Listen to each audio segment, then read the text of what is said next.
Mapagpalang araw po sa ating lahat. Ako po si Emmanuel O. Alejandre. Ito po ang aking daily devotion para sa ngayong June 30, 2024, no?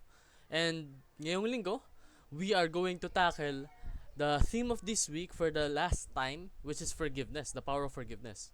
And for today, we are going to talk all about the culture of forgiveness in the kingdom of heaven.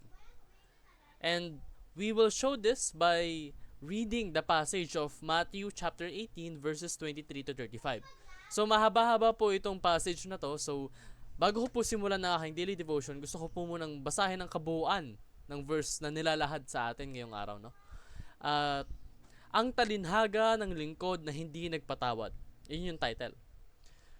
Verse 23. Kaya't ang kaharian ng langit ay may hahambing sa isang hari na nagnais na makapag-ayos sa kanyang mga alipin tungkol sa kanilang mga utang. Nang pasimulan na niya ang pagkikwenta,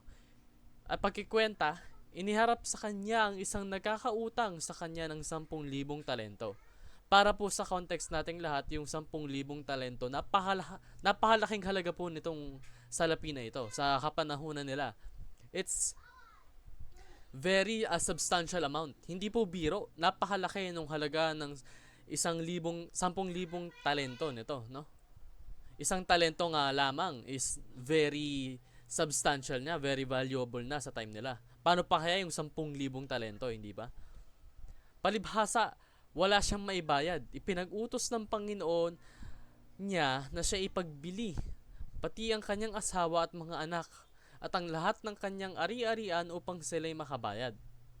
So kailangan daw po na lahat-lahat ng ari-arian nung nagkakautang na yon is ibenta pa, pati yung mga buhay nila upang mabayaran yung 10,000 talento na yon, no? Napakalaking halaga talaga. So dahil dito'y nanikluhod ang alipin na nagsasabi, Panginoon, pagpasensyahan mo ako at babayaran kong lahat sa iyo. Dahil sa habag ng Panginoon sa aliping iyon, siya ay pinalaya at pinatawad sa kanyang utang. So dahil po sa mercy, sa grace ng Panginoon, pinatawad po siya sa lahat ng utang na kanyang inilalahad. Kahit na napakalaking value po nun ng 10,000 talento is pinatawad po siya nun. So, ngunit ang aliping ding iyon sa kanyang paglabas ay natagpuan ng isa sa mga kapwa niya alipin na nagkautang sa kanya ng 100 denaryo. Sinunggaban niya ito, sinakal at sinabihan, bayaran mo ang utang mo. Kaya't nanikluhod ang kanyang kapwa alipin at nakiusap sa kanya na nagsasabi, pagpasensyahan mo ako at babayaran kita. Ngunit ayaw niya. Siya'y umalis at ipinabalanggo ang kapwa alipin hanggang sa mabayaran nito ang utang.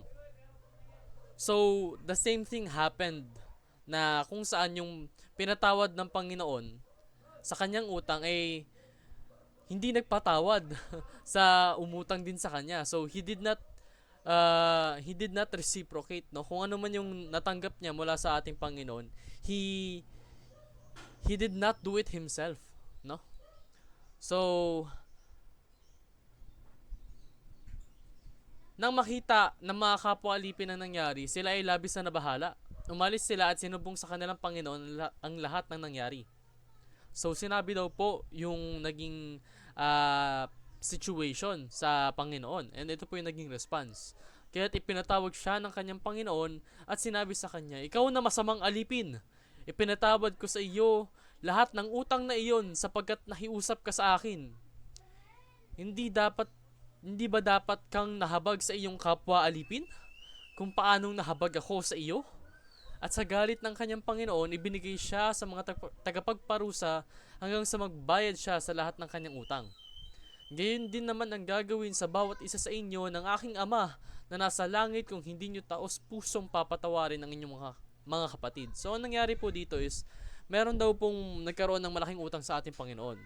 And through the grace of God, pinatawad po siya nito ng ating Panginoon. Pero yung pinatawad niya pong alipin na iyon, siya namang nagalit sa kapwa niyang alipin na nagkautang sa kanya.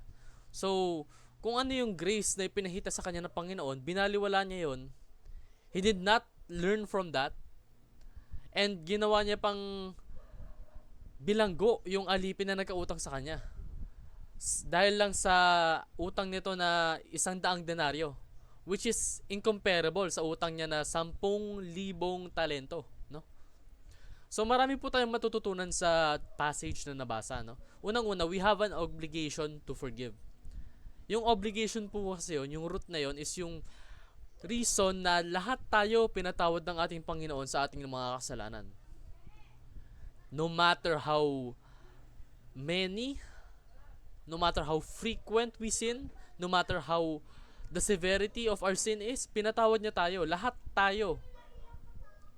He continuously forgives us no matter our sin. So we are obligated to do that as well. Lalong-lalo na sa mga Kristiyano, mga naniniwala sa Kanya, we should always forgive.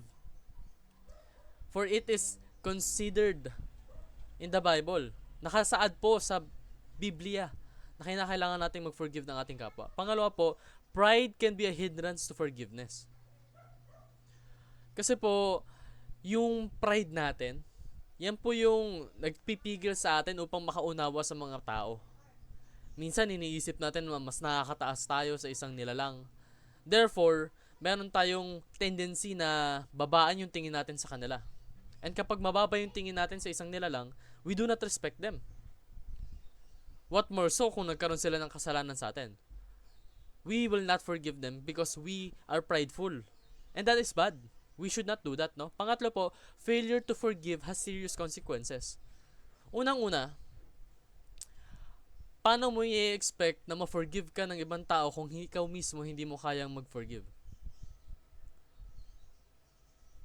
Paano mo i-expect na ma-forgive ka ng ating Panginoon sa lahat ng kasalanan mo, lahat ng utang mo sa Kanya, kung ikaw mismo hindi mo kayang umunawa ng kapwa mo?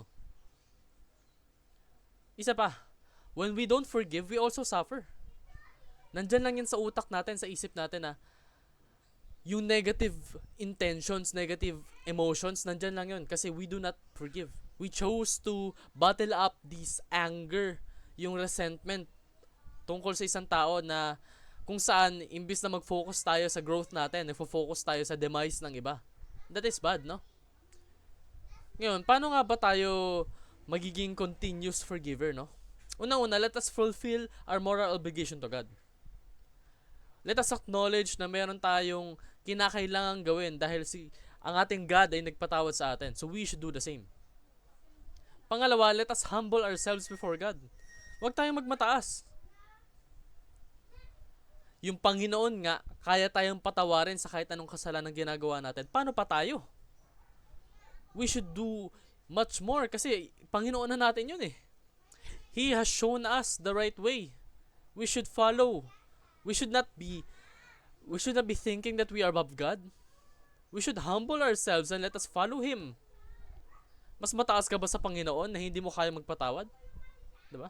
Pangatlo po, let us forgive and stop punishing ourselves. Sinabi ko nga po sa inyo kanina na kapag hindi po tayo nagpapatawad, tayo rin ang nahihirapan. Let us stop this chain of resentment. From this point forward, let us forgive those who have sinned against us. Mga nagkamali sa atin. Kalimutan na natin yun.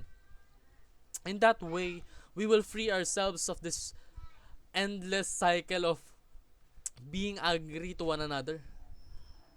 Building this negative emotion that hinders us to forgive, no?